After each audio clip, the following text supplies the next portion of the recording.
Muhammad Sallallahu Alaihi Wasallam, lelaki penggenggam hujan. Bab 16. Pelarian. Kasfa merapatkan penutup kepala, seolah dia ingin mengganti wajahnya dengan permukaan kulit binatang yang menjadi bahan dasar tudung itu. Apapun asal penampilannya tersamar, dia sudah cukup jauh meninggalkan Gunung Sistan. Barangkali ini jarak paling jauh yang sanggup dia tempuh jika harus mengandalkan dirinya sendiri. Lelaki muda itu menyumpahi dirinya sendiri. Dia tidak pernah mempersiapkan dirinya untuk keadaan semacam ini. Ketika kecemerlangan otaknya dan kefasihan bahasanya tidak mampu menamai nyawanya. Seluruh mata pedang tentara Khosrow sedang terarah ke jantungnya. Pelarian ini jelas berkonsekuensi kematian. Tidak penting bagaimana Khosrow menentukan cara kasar atau lembut, nyawa Kasfa tercabut dari jasad kasarnya, tetap saja mati. Jika pada sela jam laboratoriumnya, Kasfa menyelipkan jadwal berlatih pedang, atau paling tidak melatih otot-otot lelakinya, ada beberapa bagian dari pelariannya kali ini yang bernuansa maskulin. Setidaknya, pada beberapa kesempatan terjadi perkelahian kecil melawan orang-orang Khosrow. Tidak selalu harus mengumpat menjadi hantu yang tak terlihat. Akan tetapi, menolak segala jenis kekerasan memang telah menjadi pilihan Kasfa sejak lama. Kekerasan, politik, kekuasaan adalah faktor di luar sesuatu yang diyakini Kasfa sebagai jalan hidup. Seperti orang-orang Kristen yang menolak segala hal berbau dunia, melepaskan diri dari politik praktis. Menderita dan kehilangan nyawa adalah sebuah pengalaman religius. Kerajaan yang hakiki bukan di dunia. Kegagalan dan hinaan menjadi plakat resmi ikon keagamaan. Kasfa tidak sedang ingin mengoreksi konsep hidupnya itu. Hanya sedikit menyesal karena dia terjepit dalam keadaan yang secara tidak langsung menyerang dasar pemikirannya itu. Sekarang yang sanggup dia lakukan adalah menyelinap ke semak manapun yang mampu menyamarkan sosoknya, sampai seseorang bernama Masya menemuinya di lokasi kuno itu.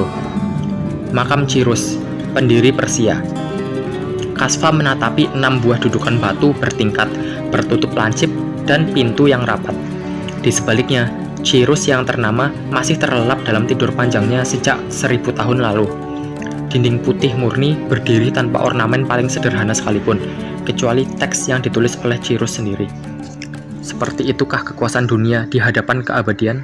Batin Kasfa. Selamat datang, peziarah. Aku telah menantikanmu di hadapanmu, Cirus berbaring.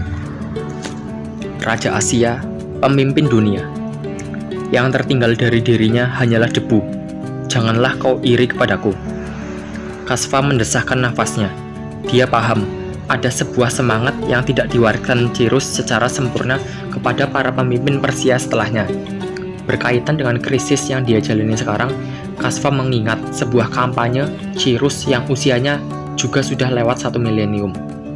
Sebuah prasasti yang dibuat Cirus ketika dia mendatangi Babilonia, menahbiskan dirinya sendiri sebagai malaikat pembebas, bukan penakluk haus darah.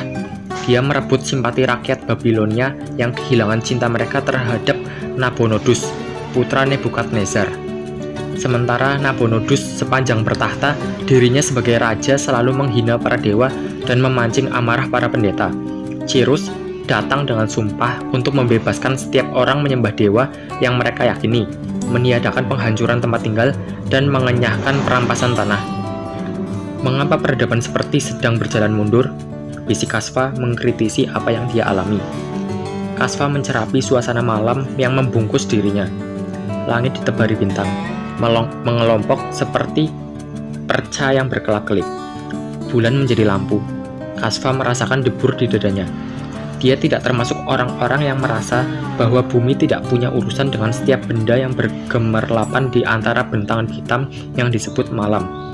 Kasfa meyakini bumi adalah bagian dari sebuah tatanan maha besar.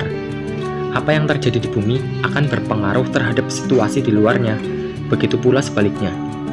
Lalu, apa reaksi langit ketika bumi digenggam penguasa penuh dendam? Lamunan Kasfa seperti air tenang yang diusik ceburan kerikil. Koyak, membentuk lingkaran-lingkaran yang menumpuk dan melebar. Seseorang datang. Kasva sangat mempercayai instingnya, seolah-olah setiap yang tumbuh di bumi dan mengambang di langit memberitahukannya mengenai hal itu. Tak berapa jauh dari tempat Kasva berkonsentrasi, bercak putih menaburi pohon kenari, bunganya yang termasyhur bergoyangan. Sulur-sulur batang anggur seperti bergerak melata. Angin terasa resah. Kasva menegakkan tubuhnya, berdiri, lalu menoleh ke segala arah bergantian. Tanah kering bergelombang di tempat yang agak jauh seperti mengeluarkan suara. Tebing-tebing curam yang biasanya bisu, diyakininya mulai berbisik-bisik. Jika ada cahaya yang cukup, mereka akan berlomba dalam warna, coklat, oranye, dan merah. Riak air sungai Murghab di bingkai dinding-dinding batu yang menyaksikan sejarah selama ribuan tahun seolah basah di telinga Kasva. Dataran luas, tanpa pohon, tampak kering dan gersang. Rumpun alfalfa membentang kehitaman oleh malam. Bayangan gagak terbang kemalaman, mengauk, mengikuti penciumannya terhadap jasad mati. Kasva menggeleng. Siapa yang mati? Aku belum akan mati. Kalian tidak akan mendapatkan apa-apa di sini. Pergi, pergi. Kasva lalu memejamkan matanya, seolah itu pembelaan terbaik darinya untuk segala kemungkinan yang bisa sekonyong-konyong menerkamnya. Tuan Kasva tersentak. Kasva membelalakan matanya. Seseorang benar-benar datang. Sesosok raksasa. Paling tidak seorang manusia yang menyerupai raksasa. Berdiri angker dengan kepala pelontos. Tingginya sekepala di atas Kasva. Badannya lebar, hampir 2 kali lipat dibanding tubuh Kasva. Kenyataan itu membuat sang pemindai surga berpikir. Orang itu mampu membuat tulangnya remuk hanya dengan menautkan kedua lengan yang juga berukuran raksasa itu. Lengan yang menggembung seukuran paha lelaki kebanyakan. Kali ini Kasva terlalu berlebihan. Dia hanya syok karena melihat sosok seperti raksasa itu sekonyong-konyong berdiri di hadapannya, seperti muncul dari permukaan bumi. Engkau Masya. Wajah itu mencitrakan kepribadian yang pendiam, tapi disesaki kemarahan. Dahinya seperti selalu berkerut, menahan beban kegursaran. Oleh remang pantulan bulan, matanya terlihat serius, beringas. Ekspresi bibirnya datar, tidak menyeringai, tidak pula memiliki senyum apapun. Tempat ini tidak aman. Tempat ini tidak aman. Raksasa itu mengabaikan pertanyaan Kasva. Dia menyamankan letak busur besar, melintangi dadanya yang menyembul. Pangkal anak-anak panah sedikit tampak di batas bahunya. Gatas, sementara desa itu aman untukmu. Kasva melirik pedang besar di pinggang Masya, mulai berpikir. Setiap inci tubuh lelaki yang akan mengawalnya itu dijejali berbagai senjata tajam. Gatas, semua tentara Khosrow akan segera tahu kita menuju ke sana begitu Yim tertangkap. Semua orang tahu engkau terobsesi dengan Suriah. Khosrow akan mengetatkan perbatasan dan sementara akan mengabaikan kemudahan lain. Semua orang, termasuk engkau, orang asing. Itu masih untung-untungan. Kita akan sangat mudah tertangkap di Gatas. Kasva memberikan penekanan paling mengotot pada kalimatnya. Masva membalikan badan. Tempat paling berbahaya adalah persembunyian terbaik, paling tidak untuk sementara. Berjalan kemudian, Kasva segera tahu dengan siapa dia akan berurusan. Masya tentu bukan teman seperjalanan yang menyenangkan. Namun, sementara ini, Kasva tahu dia tidak memiliki pilihan. Di mana engkau tambatkan kuda, Masya? Kuda? Langkah Masya yang lebar-lebar tak berkurang. Kita berjalan kaki. Rute jalan kuda terlalu ramai. Tentara Khosrow akan segera mengetahui jejak kita. Kasva merasa ada yang mendentumi kepalanya. Berjalan kaki? Lagi? Dia mengeratkan tali temali yang bersilangan di dadanya, mengikat kotak kayu di punggungnya agar tak bergeser. Kotak yang berisi sahabat-sahabatnya, lembaran-lembaran papirus. Baiklah, berapa lama kita sampai di Gatas tanpa kuda? Jika engkau berjalan dengan cara itu, Masya menyindir gaya berjalan Kasva yang tidak teratur, tidak ritmis, kadang setengah berlari, ngos-ngosan, lalu melambat. Mungkin minggu depan kita baru sampai Gatas. Apa? Masya lagi-lagi tidak menggubris. Dia berjalan terus. Kasva merasa seperti sedang berjalan di belakang kuda pacu. Dia mulai berpikir, nafasnya akan segera terputus dan nyawanya tercerabut lewat sebuah adegan yang sama sekali tidak akan menyejarah. Setelah perjalanan berumur sehari semalam, tumpukan kayu yang sengaja dibakar gemeretak bunyinya oleh api, berisik hewan-hewan hutan yang misterius. Gelap di tengah hutan yang mendekati titik paling dekat. Aroma daging bakar menguar. Kasva merapatkan tudung kepalanya. Sudah sangat lama sejak kali terakhir dia mencoba menyamankan diri dengan suasana di luar kuil sistan yang hangat dan penuh kenyamanan. Dini hari adalah titik paling perkasa bagi alam untuk memberangus apa saja dalam dingin yang menyakitkan. Masya mengangsurkan potongan daging domba yang setengah gosong dia bakar tadi.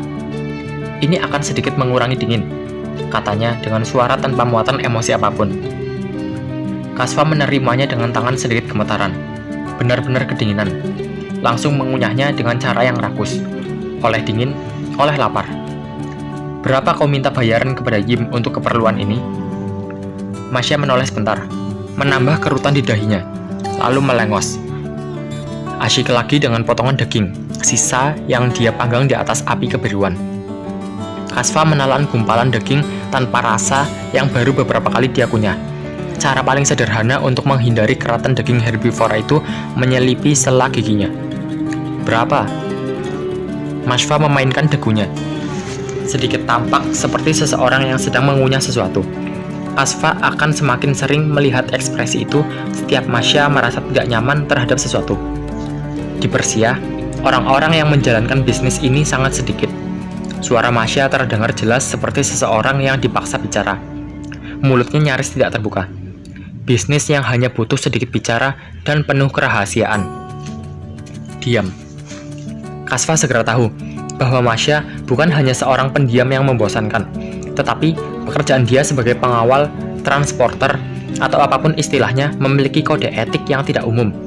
Bahkan, kalimat yang baru saja dikatakan Masya menjadi kumpulan kata paling panjang yang dilisankan lelaki raksasa itu sepanjang perjalanan mereka yang sudah sehari semalam. Kasva mulai mereka-reka. Petualangannya kali ini benar-benar akan miskin inspirasi. Segera setelah apa yang dia kunyah turun ke lambung, Kasva harus menyiapkan nafasnya. Masya memintanya untuk melanjutkan perjalanan. Segera fajar. Tidak dikatakan alasan, juga kemana tujuan. Setelah berjam-jam bersama dengan raksasa sedikit bicara itu, Kasva mulai hafal dengan perilakunya. Tidak usah ditanya, ikut saja. Ketika keduanya keluar dari rimbunan hutan, matahari mengintip di pojok langit bagian timur. Akan segera terang benderang. Awalnya, Kasva mengira Masya akan memandunya memasuki sebuah perkampungan. Setidaknya, sekelompok penduduk yang di situ tersedia makanan lebih enak dibanding daging bakar tanpa bumbu, atau juga tempat untuk beristirahat yang agak nyaman. Dia mulai merasakan kedua kakinya seperti habis dipalu. Sakit, lelah, ditambah kantuk. Akan tetapi, buru-buru Kasva mesti mengusir bayangan menyenangkan itu ketika Masya memilih jalur membelok dari jalan setapak di batas hutan yang seharusnya membawa mereka ke peradaban manusia. Masva memaksa Kasva menaiki bukit terjal dengan pohon-pohon poplar di sana-sini. Apakah kita tidak bisa singgah sebentar di perkampungan penduduk? Keluar juga akhirnya protes dari mulut Kasva. Tidak ada jawaban. Masya tetap melaju seolah dia baru saja memulai perjalanannya. Sungguh memusingkan bagi Kasva untuk membayangkan dari mana raksasa itu mendapatkan tenaganya. Kasva mulai berpikir, Masya memiliki semacam punuk bagi unta untuk menyimpan cadangan energi yang dia pakai untuk keperluan semacam ini. Oh iya, tentu saja kau diam saja. Bisnis yang kau jalani ini hanya dijalankan orang-orang spesial, hanya butuh sedikit bicara dan penuh kerahasiaan. Kasva menjawab pertanyaannya sendiri dengan kekesalan yang menumpuk. Dia memaksa dirinya untuk terus melangkah meski ujung kemampuannya mulai sejelas batas antara siang dan malam. Perjalanan sepanjang pagi itu berujung di sebuah sungai yang barangkali masih terhubung dengan sungai Murghab. Istirahat sejenak, membersihkan tubuh, dan mengunyah makanan yang sama. Kasva tadinya ingin sedikit berlama-lama di sungai itu. Menceburkan dirinya ke air dingin rasanya seperti dipijati. Setidaknya, itu harapan Kasva. Kesegaran seusai mandi membuatnya semakin terkantuk-kantuk. Pada saat kantuk benar-benar sudah menggelayuti katup mata Kasva, Masya mengemasi perlengkapannya. lalu beranjak meninggalkan sungai itu, tanpa kalimat apapun. Kasva menggeleng berkali-kali. Jika tidak ada sedikit perbincangan sebelumnya, dia pasti berpikir Masya memiliki lidah yang terpotong. Sedikit bicara, sekadar memberitahu perjalanan harus dilanjutkan pun tampak menjadi pekerjaan berat baginya. Kasva betul-betul mesti mengenali bahasa tubuh Masya sebagai gantinya. Jika mulutnya bergerak ritmis, padahal tidak mengunyah sesuatu, berarti dia sedang merasa terganggu. Jika tangannya terangkat, sementara Kasva tengah berbicara panjang lebar demi mengelur waktu istirahat mereka, lalu cuping hidungnya kembang kempis, artinya Masya mencium bau asing. Bisa binatang atau manusia yang berada dalam jarak dekat. Kalau daun telinganya seketika bergerak-gerak dengan aneh dan menggelikan, dia mendengar bunyian selain suara alam yang wajar. Entah latihan semacam apa yang dilakukan Masya untuk mengaktifkan indera-indera tubuhnya agar berfungsi sebaik itu. Pastinya, berkali-kali Kasva membuktikan apa yang diisyaratkan Masya dengan bahasa tubuhnya memang merupakan respons yang benar terhadap perkembangan di sekeliling mereka. Kasva bangkit juga akhirnya, terbirit-birit kemudian, berupaya menjejari Masya yang langkahnya lebar-lebar. Kau yakin ke atas adalah pilihan terbaik? Tidak ada jawaban. Sepertinya sampai kiamat tidak akan ada jawaban. Aku mulai ragu dengan hal ini, Masya. Ke atas, Kasva menjeda kalimatnya. Kau tidak akan paham.